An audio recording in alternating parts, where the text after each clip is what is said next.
Hey, as an atheist, I spend a lot of my time, at least in my own head, debunking people's claims and being intensely skeptical about people's claims of supernatural events or spiritual events. Um, but by the same token, I've never met one person in my entire life, and rational or no, that doesn't have at least one story that they wouldn't believe if it hadn't happened directly to them, if they hadn't been there. And I love hearing people tell these stories because I don't believe a fucking word of them. But people are always so sincere when they're telling them. And because I have an experience like that, there's a little piece of me that wants to believe this shit happened. And so I'm interested. A lot of the people that subscribe to me, a lot of the people that I watch here on YouTube, are some extraordinarily rational people. And yet I'd be willing to bet you all have a story like this. And I'm going to tell you mine, and maybe you can tell us yours. Mine goes a little something like this. When I was 8 years old, my parents got a divorce and filed for bankruptcy, and we lost our house. And my mother went to live with some friends, and my dad was forced for a period of time to live in a mobile home. Now, I'm really revealing my deep, deep white trash roots with this story, but fuck it. I'm white trash. I, my sister and I didn't live in the mobile home with them. We actually lived in a camper shell that was on blocks next to the mobile home. Now, a camper shell, I don't see a lot of these around these days. They fit on a full-size pickup, and it's like a little module that you would attach to the back of a pickup. And it's basically like a 1 or 2 person camper. So anyway, my sister and I lived out of that. My dad lived out of this mobile home. And the great thing about it for me is that this mobile home and camper shell was parked in my best friend's backyard. So it sounds really awful, but for an 8-year-old, it was awesome. It was like camping out every night. My best friend was always spending the night. We were hanging out all the time. It was great. So one night, my best friend John and I were in this camper shell, and we were laying on our stomachs in the bed, and the bed goes up and over the top of the cab, so it's raised up, and there's a window, and so we were staring out this window. Now, we were nerds. I mean, complete nerds. We watched Star Trek: The Next Generation. We were both Star Wars nerds, and I guess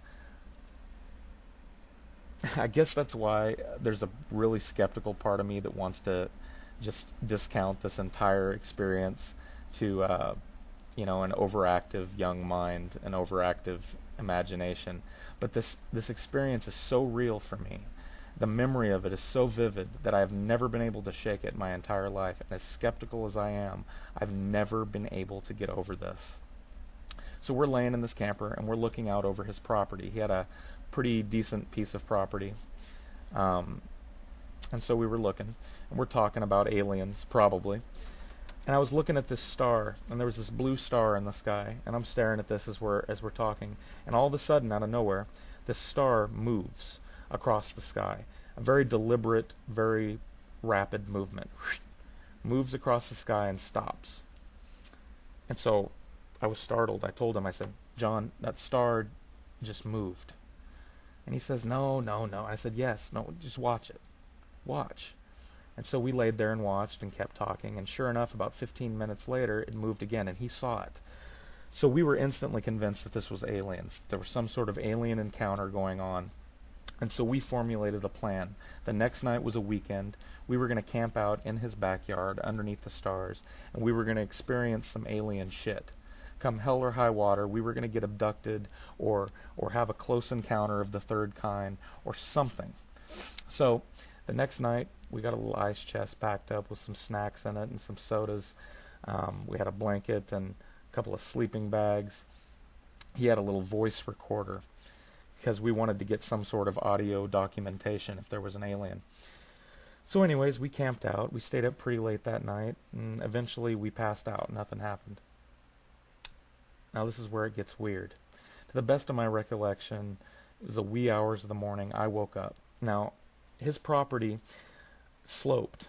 There was a hill that sloped down, and at the bottom of this hill there was a pond. Now, we had camped out on the top of this hill, looking out over this big pond that he had on his property. And when I woke up, all of our stuff, including us, had moved to the bottom of this hill. Now, I shit you not. Right there it becomes unbelievable, and right there 99% of you just rolled your eyes. But I'm telling you, I woke up and all of our shit, undisturbed, had moved to the bottom of this hill. So I woke John up and I said, John, look where we are. And he's groggy and he looks around and he notices what has happened. I mean, the blanket was in the exact same spot. The ice chest had moved with us. His tape recorder was there. Everything was as it should be, except for we were 75 feet from where we had camped. And as we're freaking out about this, I hear a noise, and my attention's drawn to the pond that we're pretty close to. We're about 20 feet from the pond now. And I hear a noise, and I see something on the edge of the pond to the left-hand side of the pond, and I kind of elbow John in the ribs, and I said, look. And he looks.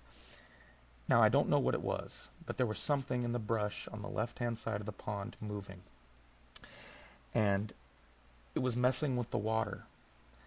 We heard it splash, and we heard a ripple. Now, this was not a frog jumping, because there was something outside of the pond, something large enough to be probably a young child or a man, maybe. I didn't see a humanoid outline, but there was something. Now, it could have been, he lived out in the country. It could have been a pig, or I don't know what fucking lives out there. But I don't think a pig is capable of doing what happened next. So we're already freaked out about the whole moving downhill thing. So we decide we're going to go check this out. He clicks his tape recorder on, and we walk towards this thing really quietly. We get about 15 feet from where this thing is standing on the edge of the pond. It's incredibly dark. We're talking country dark. So the stars and the moon, that's the only light you have. So we can't see shit. And I took the little microphone, and I was going to call out to this thing. And I said into this microphone, and he still has this tape, I said, hello. And as soon as I vocalized that H, as soon as that H came out of my mouth, this thing took off and ran across the water. Now, not through the water, it didn't swim, it ran across the water. It went incredibly fast and traversed the entire pond and left a wake like a speedboat would leave. And on the audio tape that he still has, you hear us freaking out about this. Oh my God, you know. And so we were both done at that point. That was it. He packed up his shit and went back to his house, and I went back to the camper. And that's pretty much the end of that. But I tell you, to this day, that memory is so incredibly vivid in my mind. It's so real that I can't shake it. And so I'm interested. I know most people have a story like this, even the skeptics. And so I'm interested to hear some of your stories. Something that happened to you that nobody else would possibly believe, that defies all skepticism and defies all reason and logic, that you can't explain away.